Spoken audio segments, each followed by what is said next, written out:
everyone, Cece here, popping in just for a quick mini tutorial. This week's challenge number FF23 is sponsored by the CANDI Paper Dots. Natalie has asked me to show you something fun to do with the CANDI dots. I had seen a picture of flowers and there was no tutorial for them. So I thought, okay, I'm going to give it a shot. That was my actual first attempt and I was going blindly with this because I didn't know what I was doing. I made a second one and look at that one. I'm really happy with this one. So what I'm going to do is I'm going to show you how to make this one, and I'm going to give you pointers to make a better a better one like this one. All right, so let's get started. Okay, so obviously to start off with, you're going to need an assortment of CANDI dots. You can use one color, you can use multiple colors, that is your choice. You will also need the CANDI Fix, and these are like tiny square foam dots. So we're going to need that, and we'll also need some glossy accents. You're also going to need a piece of cardstock, and the size depends on how big you want your flower. Today I'm going to use a 1 1/4 inch circle punch because this will be our base for the flower. So we're going to go ahead and start by punching out our circle. I'm going to adhere the little squares of CANDI Fix all around the perimeter of my circle. Our first layer of CANDI dots will go over our circle, so that is why I'm adding the foam dots directly onto my cardstock. I'm going to remove all of my protective pieces to expose the adhesive. I'm going to be using those fun newspaper prints, and they come in white and black. So I'm going to take my circle in my hand. I think it's easier to work that way. And I'm going to take my first CANDI dot and just apply it, I would say halfway.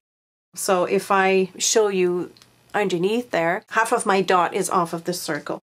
So I'm just going to go around and circle there, and I'm going to finish this layer. I'm not being very particular as to what color goes next. I don't want to do anything symmetrical. So we now have our base. What we want to do, oh, and I'm sorry, I forgot to mention you need some kind of I'm using a paper piercer. I believe you could also use the point of your scissors, because what we want to do is fold each of the next CANDI dots in half like so. So we're going to fold all our petals. So basically I just grab one in between my two fingers like this, and I'm just pushing up, and that's all I'm doing. And they're very easy to bend.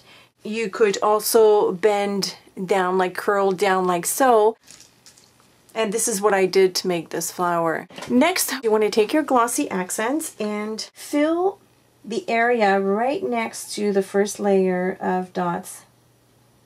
You want to pop these dots right in between two of the dots on the first layer, but you're going to do it standing up, and you'll understand why. So I'm just going to choose a spot here in between the two, and I'm just going to wedge that in, standing up, and then push it down just a little bit.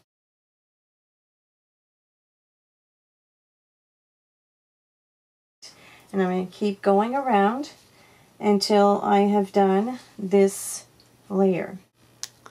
So as you can see, we've got our bottom layer and the second layer. We're going to put more glossy accents for our next row.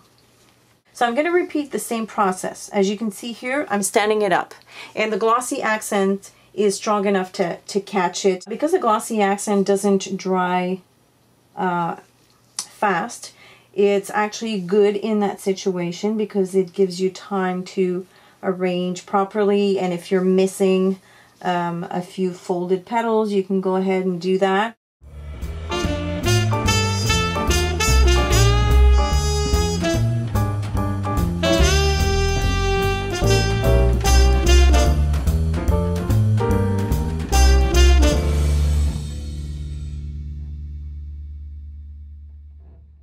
We're down to our last few, so I'm just going to fill that hole with the glossy accents and keep adding my petals until I am in the middle. These are so fun and so cute. I would make a whole bunch in advance and just keep them in my stash. At this point, you could also add a pearl in the center or a rhinestone.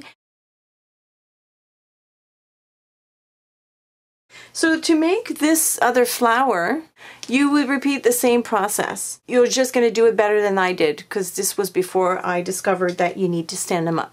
I just want to show you up close again. I was going to say this one is my favorite, but this one is a close second. I like the rhinestone in the middle. You could put a beautiful pearl. You could even, sorry, my mind is going a mile a minute. You could take your distress inks and distress them on the edges to make a grunge flower. Now this one, I wish I'd had time to show you, but you know, you get the meaning, right? Like instead of curling the petals or the dots in the middle, you would curl them. Let me show you again because I really want you to try this. You would curl them like underneath like that so that when you put them all around, it'll give it that beautiful rounded edge. You could even, you could even do this. Oh, look at this. You could even give them a triangular shape like this and then just add them all around. I don't know what it would look like, but I'm going to try it. So don't forget, Fantastic Friday Challenge number 23 is sponsored by the CANDI Paper Dots. You'll have until Thursday, May 10th, 11:59 to submit your projects on our Facebook page. Tell all your friends, ask them to like your projects, and on May 11th, I will reveal the 5 winners of this challenge. Thank you for watching. As usual, if you have any questions or comments, leave them in the comments section below, and I will see you next week for the next One Take Friday. Bye, everyone.